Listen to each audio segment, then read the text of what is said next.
Assalamualaikum warahmatullahi wabarakatuh. Waalaikumsalam warahmatullahi wabarakatuh.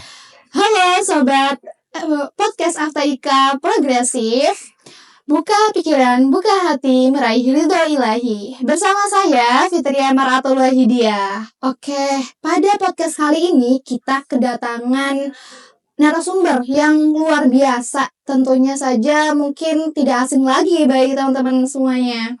Nah, beliau merupakan dosen Aftaika, Bapak Muhammad Soleh.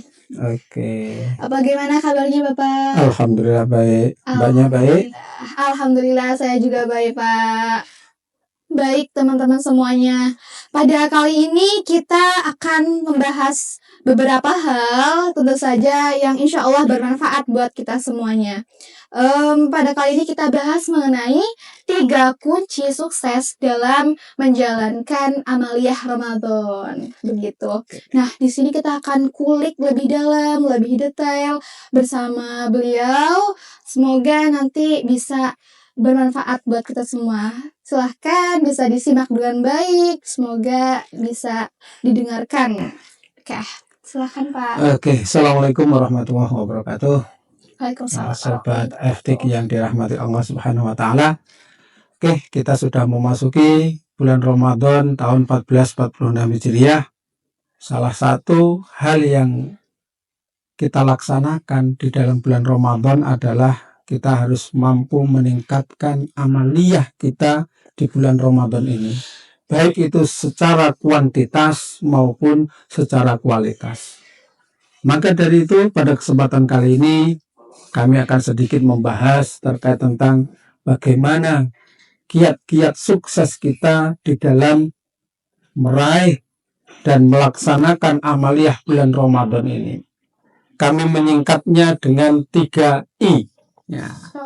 Jadi ada I yang pertama itu berkaitan tentang iman. Ya.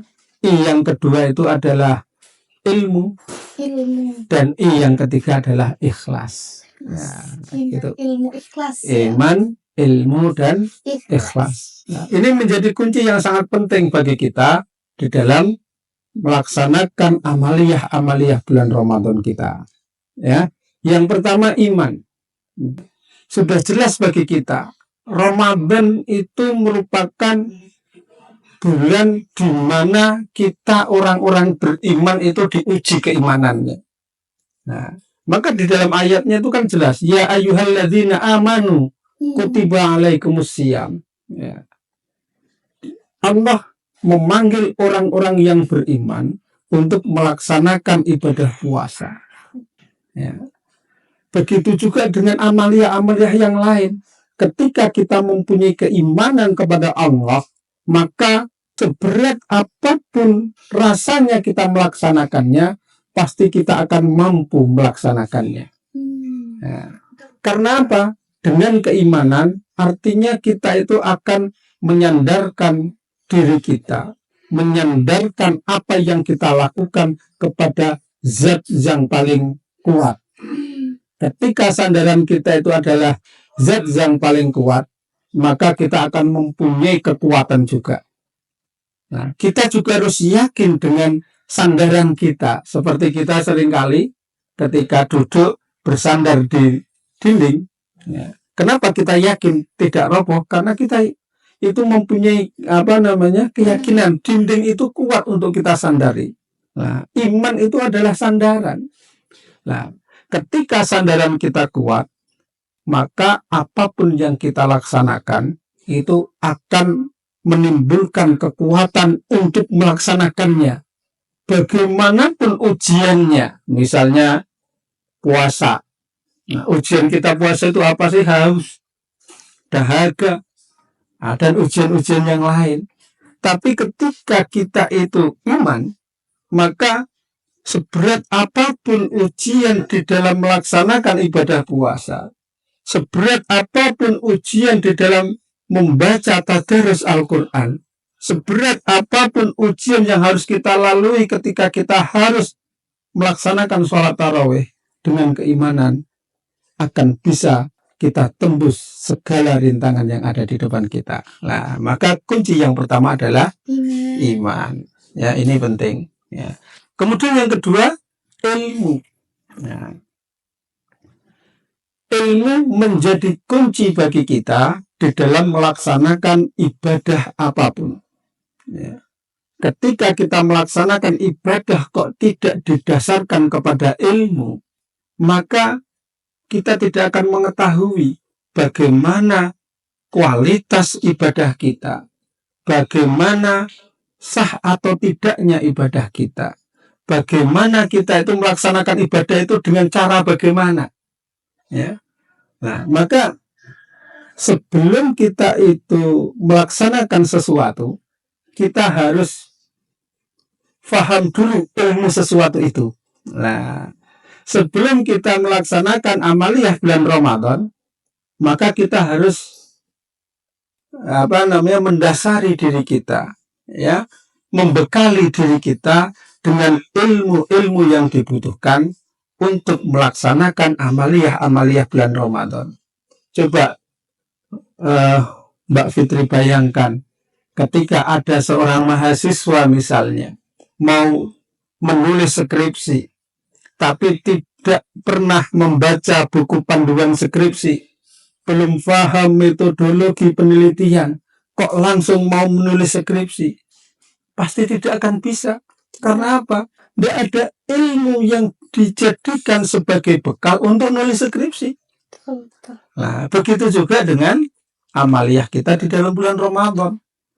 Nah, kita mau puasa nih, tapi kita tidak tahu, ya, apa yang menjadi rukun-rukun puasa.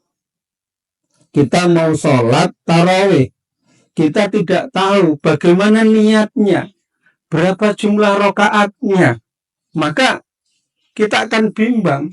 Mungkin puasanya oke, ikut puasa, tapi yang penting asal tidak makan. Mungkin sholat tarawihnya oke, tapi asal-asalan, yang penting asal ikut imam. Nah, atau mungkin yang penting, kalau imamnya 8 ya saya 8, kalau imamnya 20 saya 20, kalau imamnya tidak ya udah berarti saya tidak sholat. Nah, kenapa? Ibadah bukan didasarkan kepada ilmu, tapi ibadah didasarkan kepada kebiasaan yang didapatkan di dalam lingkungan kita. Nah, ini, ya, ibadah-ibadah yang lain juga seperti itu, ya. Ketika kita itu membaca tadarus Al-Quran misalnya, ya, karena memang salah satu amaliyah bulan Ramadan yang paling dianjurkan salah satunya adalah membaca Al-Quran. Tapi ketika membaca Al-Quran tidak didasarkan kepada ilmu-ilmu bagaimana kaifiyah membaca Al-Quran, tajwidnya tidak paham, ya, kemudian hurufnya juga, makharijul hurufnya tidak jelas, maka dia akan mempengaruhi kualitas bacaan Al-Quran. Nah, mungkin juga kuantitas, ya, kualitasnya berkurang, kuantitasnya juga berkurang. Maka apapun yang akan kita kerjakan, amaliyah apapun yang akan kita laksanakan, ilmu menjadi dasar yang paling utama bagi kita untuk melaksanakannya. Tanpa ilmu, maka kita akan melaksanakannya tanpa dasar yang kuat. Nah, ini yang kedua. Yang kedua adalah ilmu. Nah, kemudian yang ketiga adalah ikhlas. Nah, ikhlas itu menjadi kunci bagi kita. Apakah kemudian amaliyah kita itu menjadi nilai ibadah atau tidak? Ya. Ketika kita melaksanakan ibadah puasa, tapi kita itu tidak ikhlas di dalam melaksanakannya, maka ibadah puasa kita akan sia-sia.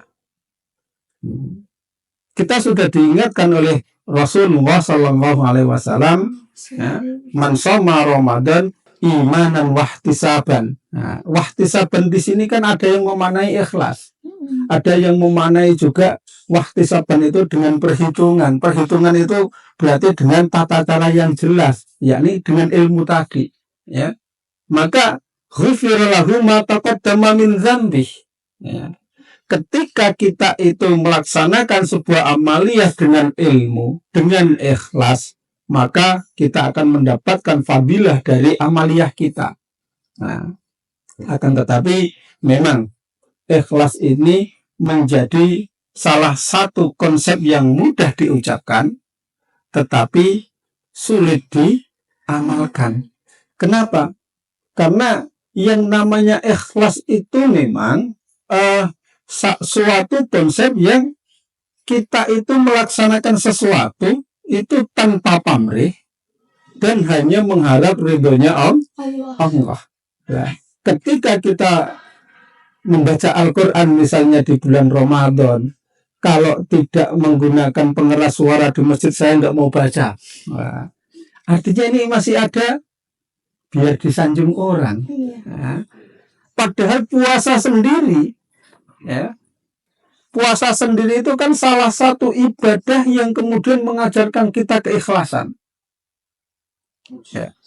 Coba ketika kita tidak puasa, ya, misalnya mbaknya tidak puasa nih, kemudian pas ke kamar mandi, pas wudhu kok minum, ya, kan tidak ada yang tahu, betul. Ya, selain mbaknya dengan Allah sendiri. Ya, maka ini ibadah yang mampu melatih keikhlasan kita. Nggak usah disanjung-sanjung, ya. Kemudian nggak memerlukan penghargaan orang lain. Nah, karena orang lain bisa ditipu dengan puasa kita. Yang tahu hanya kita, yang tahu hanya Allah Subhanahu wa Ta'ala. Maka dari itu, ikhlas itu di dalam ibadah apapun menjadi kunci apakah ibadah itu diterima atau tidak oleh Allah Subhanahu wa Ta'ala. Nah, bahkan ketika ibadah kita tidak didasarkan ikhlas karena Allah Subhanahu wa Ta'ala, nanti di akhirat itu nanti ada banyak orang-orang yang kemudian menyesal dan meminta pahala kepada Allah. Ya Allah, dulu ketika saya itu di dunia, saya itu banyak sekali melaksanakan ibadah, sholat pasti di masjid, sunnahnya pasti saya kerjakan, ya, baca Al-Qur'annya 1 bulan khatam. Tapi kenapa kok sekarang saya tidak mendapatkan pahalanya ya Allah? Apa jawaban Allah? Nah, kamu itu beribadah sholat bukan karena aku, ya, membaca Al-Quran bukan karena aku, ibadah-ibadah yang lain bukan karena aku. Ibadah yang kamu lakukan itu kan karena supaya mendapatkan sanjungan dari orang lain. Maka mintalah pahala kepada orang lain, orang yang dulu itu ketika kamu ibadah agar disanjung dia. Silahkan meminta pahala kepadanya, jangan kepadaku. Nah, ini jawaban Allah. Maka banyak orang-orang yang memang ibadahnya banyak, ternyata di akhirat itu tidak mendapatkan apa-apa. Karena apa? Kurang ikhlasnya kita di dalam beribadah. Maka dari itu, mari dengan bulan Ramadan ini kita melatih diri kita untuk menjadi orang yang ikhlas. Kita melatih diri kita untuk memperbaiki niat kita di dalam ibadah agar kita mendapatkan fadilah-fadilah dari ibadah yang kita laksanakan, khususnya di bulan Ramadan ini. Mungkin demikian yang bisa kami sampaikan, Mbak. Terima kasih. Masya Allah, terima kasih Bapak. Oke, Ilmu yang sama-sama, sangat Mbak. bermanfaat nih, Pak. Jadi dalam menjalankan ibadah puasa ini, di bulan suci Ramadan ini, kita bisa mengingat 3I tersebut ya Pak. Iman, terus ilmu, dan ikhlas. Tentunya saja 3 hal ini harus saling dilengkapi ya Pak ya. Gak bisa kalau salah satu saja. Iya, betul Mbak. Mungkin itu saja teman-teman semuanya.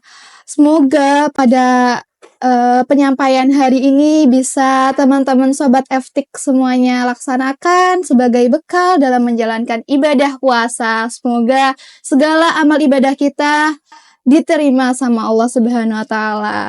Selamat menjalankan ibadah puasa. Kurang lebihnya mohon maaf apabila dari saya ada kurang, dan terima kasih. Wassalamualaikum warahmatullahi wabarakatuh. Waalaikumsalam warahmatullahi wabarakatuh. Sampai jumpa lagi dalam podcast FTIK Progresif. Buka pikiran, buka hati, meraih ridho ilahi. Terima kasih Oke, Bapak. sama-sama.